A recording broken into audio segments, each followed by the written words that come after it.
Hi there, welcome to the second video on 4.9. This is the second half where we're doing application problems using antiderivatives. If you're not sure what an antiderivative is or how to find it, please watch my previous video where we go through how to find antiderivatives. Okay, so this is all about like word problems and solving problems using this antiderivative process that we learned.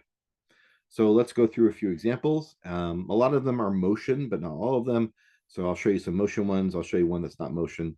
And that'll be a good introduction to the solving application problems and enable you to work on the homework. Okay, so let's get going. Example A, a ball is dropped from a 100-foot tower with all, kind of word problems. You want to write down the information in some usable way. So I will start by drawing a picture since they talk about a tower. I can visualize a tower. It's 100 feet tall.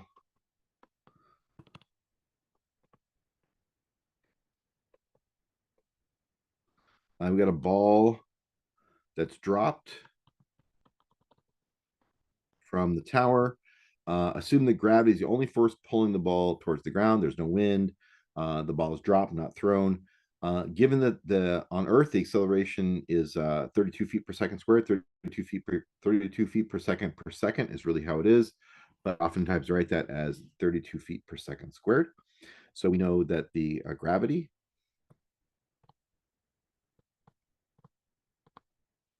that's acceleration.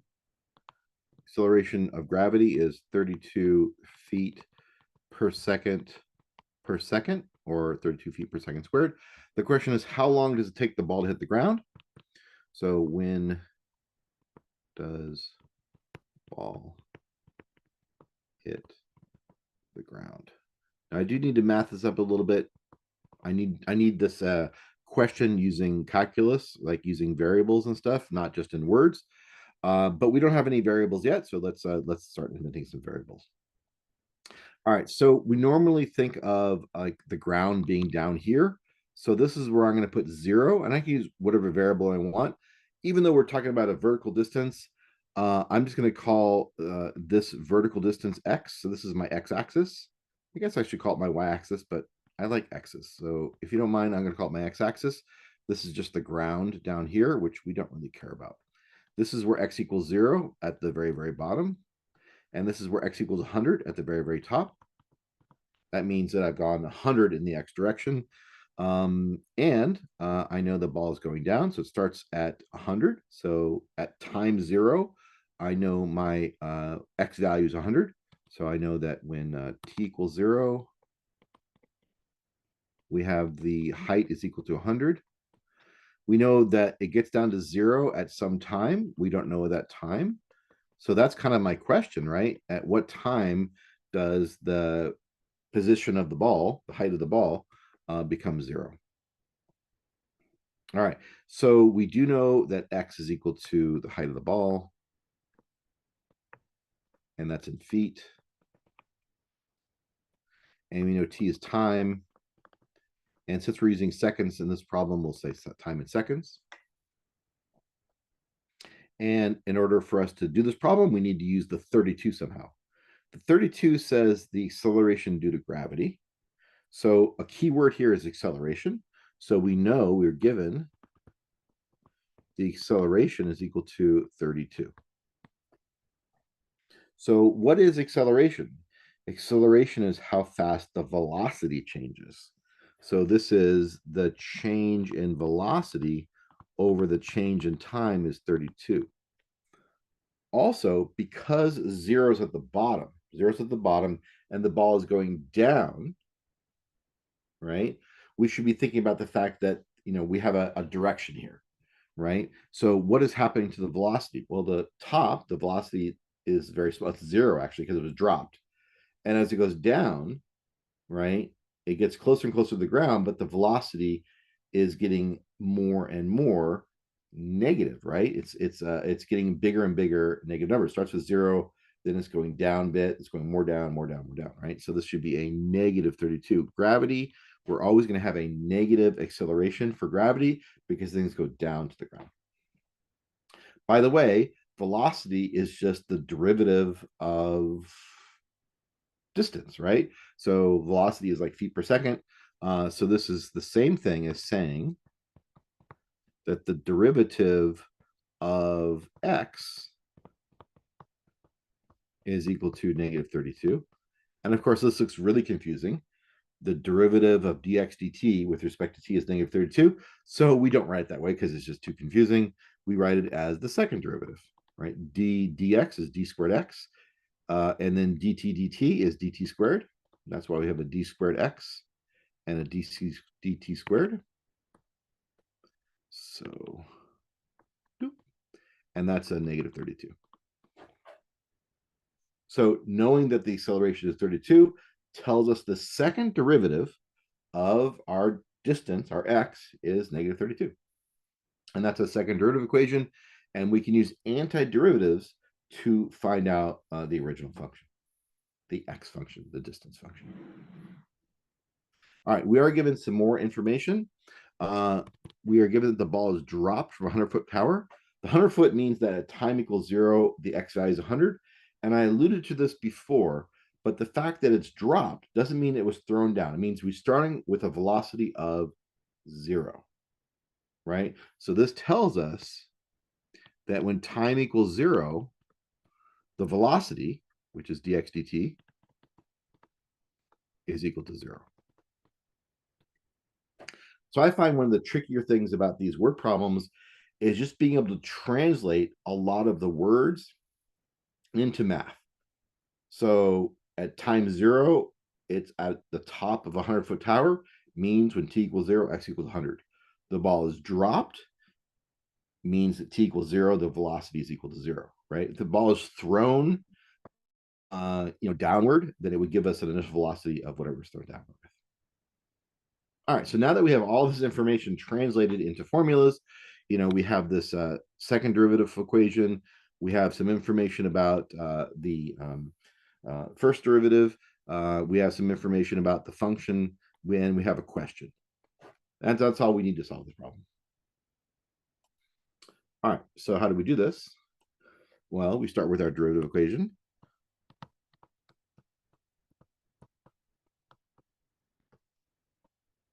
And we find the antiderivative.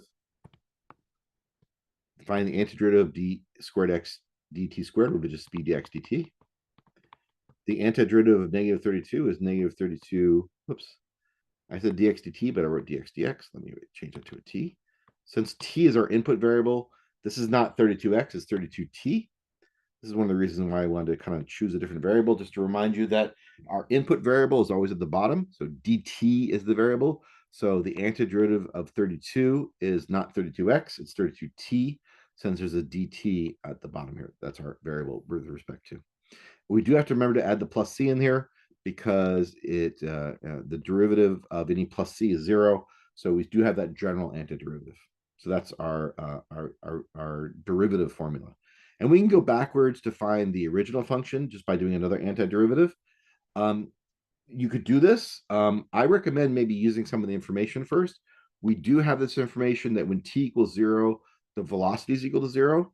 So we could, and this is my recommendation, I guess, find out the value of c, because we can plug in the numbers. We know that the velocity is 0, so dx dt is 0 when t is equal to 0. So t equals 0, velocity is equal to 0. So that's the information we were given in the start of the problem. So we end up with that equation. And this ends up being c is equal to 0. So that means we can write a simpler version of our dx dt equation because we know that t is equal to 0. Now, when we go backwards, it's just a little easier to do things. So the antiderivative of dx dt is just x. The antiderivative of negative 32t is t squared, negative 16. Negative 16t squared. And then we do get another constant. I'm going to write a plus k here just to differentiate it from the c we had before. And that's our antiderivative of dx dt. And now we can use this information we had up here that when t equals 0, x equals 100. So I can plug in 100 for my x value. When I plug in t as 0,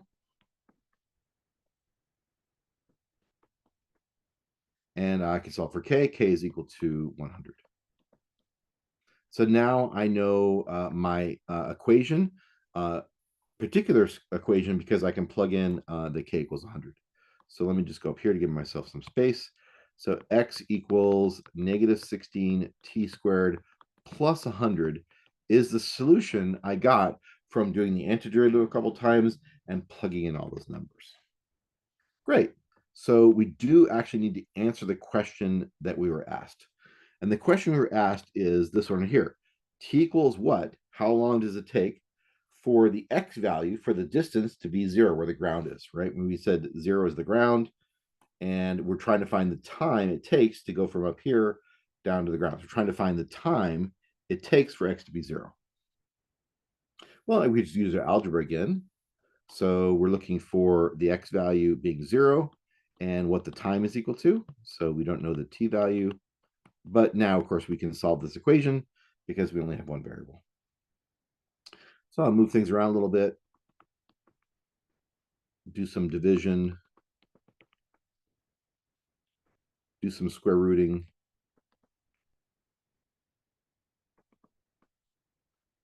Do some simplification. We know that we can't have a negative time, so it's going to be a positive time. And I could simplify 10 over 4 to be 5 over 2, or I can write this as a decimal if you really want to.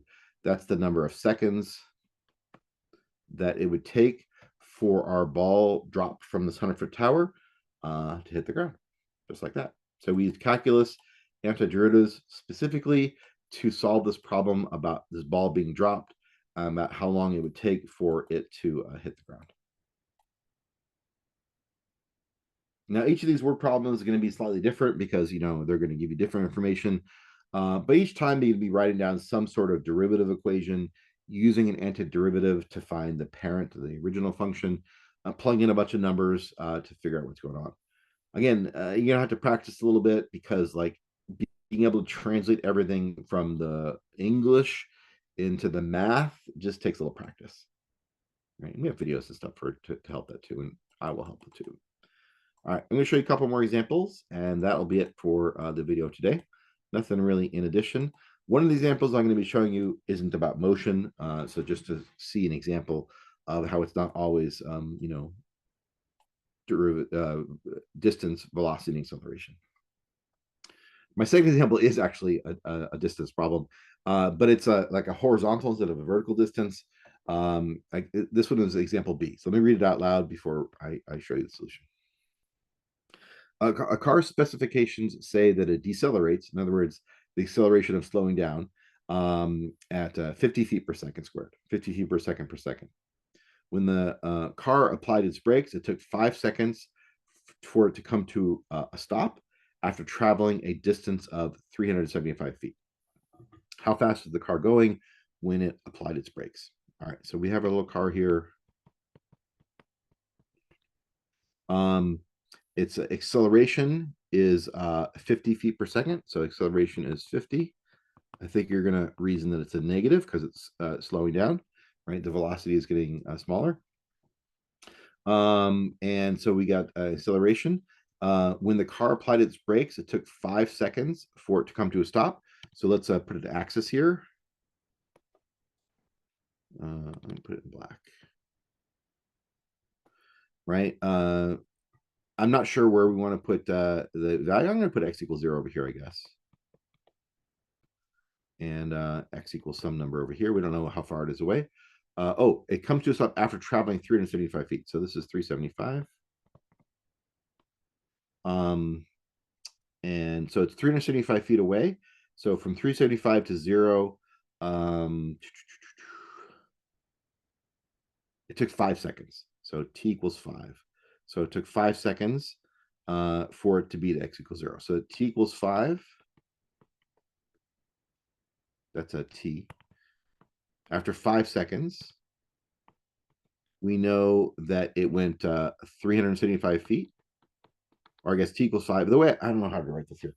Maybe I'll do it the other way around. You could do it either way. I'm just trying to find a good way to explain it to you. So maybe we'll say it starts here at 0 and it ends up at 375.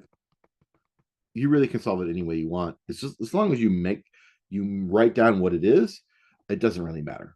So after 5 seconds, it's 375 feet. Maybe that'll help. We also know that after 5 seconds, the car comes to a stop, which means the velocity is 0. Right. So that's sort of the situation for the car.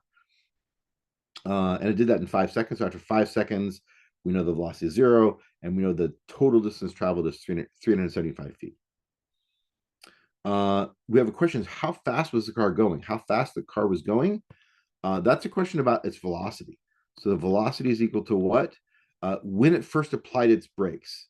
So the velocity is equal to what at time 0. So when we have the initial start here at time 0 here, we want to know what the velocity was. So I have an acceleration. I have some information about after 5 seconds, the car's gone 375 feet. After 5 seconds, the velocity is 0. And we are looking for specifically what the velocity was in the beginning at time 0. All right, so let's try to write this into some math stuff. We know x is equal to distance. I'll say distance car has traveled. And we know that t is equal to the time. And I believe we have that in seconds. Our acceleration is the second derivative. And that's a -50. We can go backwards and find the first derivative. That would be by doing an antiderivative. Remember, the input variable is t. And we do need a plus constant at the end, like a plus c or plus some whatever letter you want to represent a constant. Do I know something about the derivative? I don't really know much about the derivative. I know that t equals 5 and x equals this, and t equals 5 and v equals 0. Oh, here it is. T equals 5 and v equals 0. That's information about the velocity, because dx dt is the same as the velocity. So let me use that piece of information, see if that will help me, because that tells me something about the velocity, and I have an equation for velocity. It says v equals 0 when t equals 5. So, oh yeah, I can solve for c here. So c is equal to, that's a 250. Okay, so this gives me a better equation to antidifferentiate since it has less random letters in it. So I know dx dt, which is my velocity, is -50t plus c, but I don't know what my c is. My c is 250. Okay.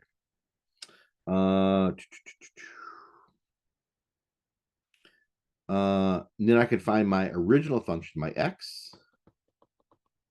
That by doing the antiderivative of this guy. The antiderivative of -50t is -25t squared. The antiderivative of 250t. Remember, our variable is t. And then we get some constant of antidifferentiation. All right, and I do know this piece of information I can plug into here. It says t equals 5 when x is 375.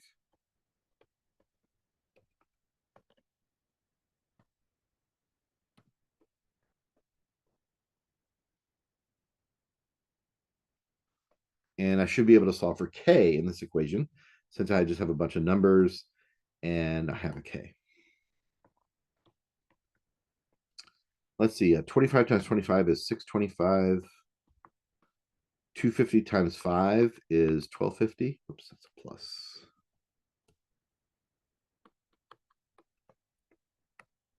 Plus k. And now I didn't do much of math where I can't really do it very well. I guess I have to add 625 to both sides. Maybe I can do it. If I add 625 to both sides, that's 1,000. Even that's nice. And that's 1250. So now I know what k is because I'm going to subtract off 1250. I get -250. So now I know my k value. My k value is -250. So that means I can rewrite my equation here as x equals -25t squared plus 250t minus 250. So that's my equation. I should be able to now answer the question that they were asked. What was the question being asked? The question asks, what is the velocity when t equals 0? Well, interestingly enough, this is not an equation about the variable x. It's an equation about the derivative of x. It's an equation about the velocity. So maybe I didn't even need to find x, because this is really asking me about the velocity equation, which is this equation right here. This is the velocity equation right here. It's the first derivative. Let me write it over here. The velocity equation, which is dx dt, is negative 50t plus 250. And my question, I'll zoom out just a little bit, is what is the velocity when t equals 0? So I'm looking for the velocity when I plug in 0 for t. Yeah, look at that. I don't think I needed to find the x equation at all. But, I showed you how to do it if you needed to. There may be some other question that asked for that. Oh, okay. Something's going on with my program there. Anyway, so let me just put a line here just so it's easier to read. And then 50 times 0 is 0, so we get the velocity is equal to 250. So my answer is at t equals 0, velocity is 250. I think it's feet and seconds if I remember the units. Distance car traveled, I forgot to put, yeah, it's in feet. I forgot to say in feet up here, but I did say time in seconds. So that's how you do this particular problem. Start with this information, and then just find antiderivatives and plug in the numbers. Hopefully you see some similarities from the first problem and that second problem. The similarities that I'm seeing, I'm trying to present. All right, next problem. Very, very small. Let me make it bigger and center. All right, so there's an equation right here where we are not given distances. We're given marginal profit. Marginal profit is something that if you're in business or economics, you will learn quite a bit about. It's basically the derivative. It's how the profit is changing. It's the derivative of profit. Marginal profit is whether the profit goes up or down and by how much. That is literally the derivative of profit. So the marginal profit of selling X bicycles is given by MPX. MPX, that's the marginal profit, is 2.7x plus 2. Let me just be clear, that's the derivative. So I can say like the derivative of profit with respect to x is 2.7x plus 2, right? Because the marginal profit is the derivative. It says here the profit from selling 10 bicycles is $100. Oh, by the way, x is bicycles. Let me write that down. X is equal to bicycles, number of bicycles. And P is profit. And that's in dollars. Okay, so it says here if you have 10 bicycles are sold, so we know that if x equals 10, 10 bicycles are sold, right? Then we know that the profit is equal to $100. That gives us numbers we can plug in. Find the profit from selling 50 bicycles. So if the number of bicycles is 50, then the profit is what? So once again, I'm trying to translate all of these English words into the math formulas. So I'm given this equation here about a derivative. I'm told a value of x and a value of p, and I'm asked a value of p if the value of x is 50. So I can use my antiderivative sort of knowledge, my antiderivative process, to find what the profit equation is. I know the derivative of profit. So if I go backwards, this would be x squared. I don't know what 2.7 over 2 is, so I'll just write 2.7 over 2. That's the antiderivative of 2.7x. The antiderivative of 2, a lot of students forget. The antiderivative is not the same as derivative. It's actually the opposite. The antiderivative of 2 is 2x, and then we get a constant of integration. So that's my profit formula. I can plug in some numbers and find the value of C, so I can get a particular equation instead of a general equation. So I'm going to plug in 100 for the profit. And I'm going to plug in 10 for the X, for the number of bicycles. So 2.7 over 2 times 10 squared plus 2 times 10 plus c.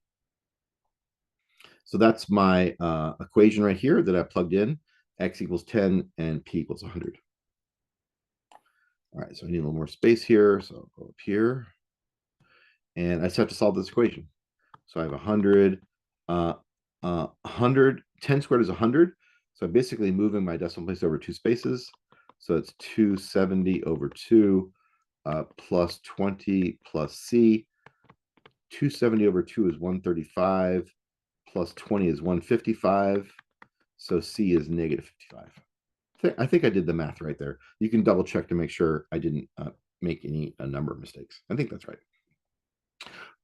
So now I know my value of c, which means I can get my specific profit formula.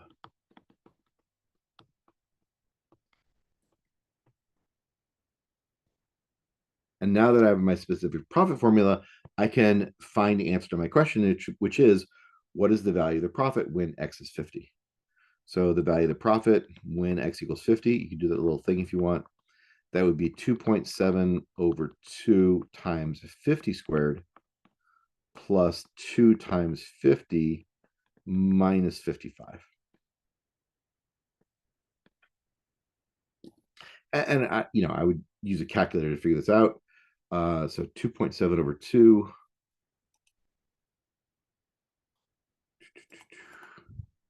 So 2.7 over 2 times 50 squared.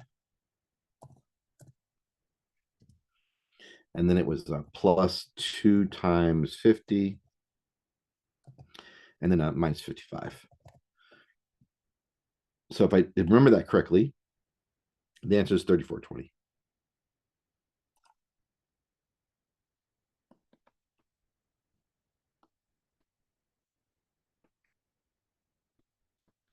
And that's the profit from selling 55 bikes.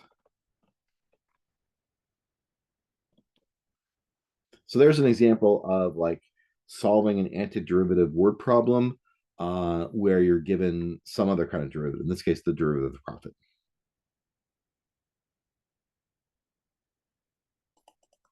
I have one last example to show to you. It's another distance problem. Most of them are distance problems at this point. We do other kinds of stuff in, mostly in calculus 2, but a little bit more in calculus 1. Mostly we do distance in calculus 1. All right, so I'm going to invite you to solve, or at least try to solve D. And I'm going to pause the video, write out my solution, and then come back and explain what I did, but give you an opportunity to give this a go. And then we'll go through the solution together.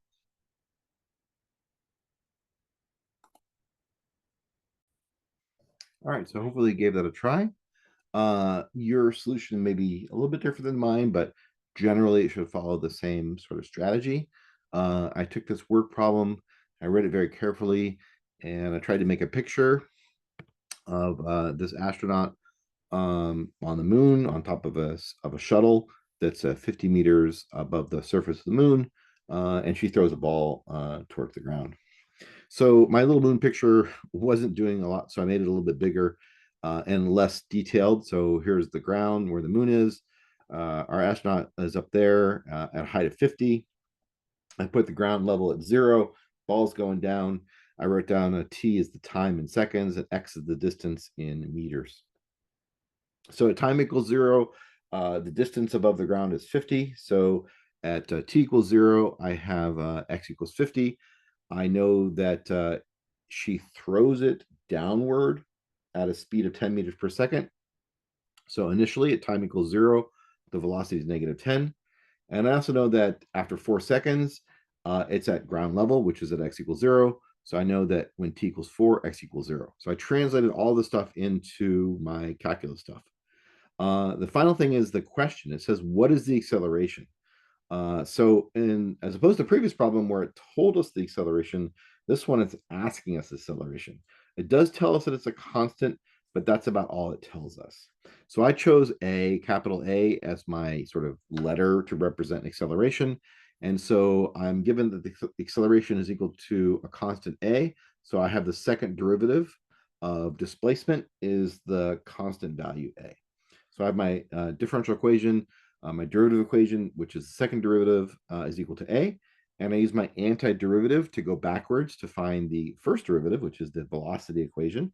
So the first antiderivative, the antiderivative going back to find the first derivative equation is the antiderivative a, which is a times t plus c. Remember, t is your input variable because of the dx dt thing. I am given some information about the velocity. That was this one in the middle. It says when time equals 0 initially, when she first throws the ball, the velocity is -10. It's going down at -10. Distance is decreasing, so the velocity is negative.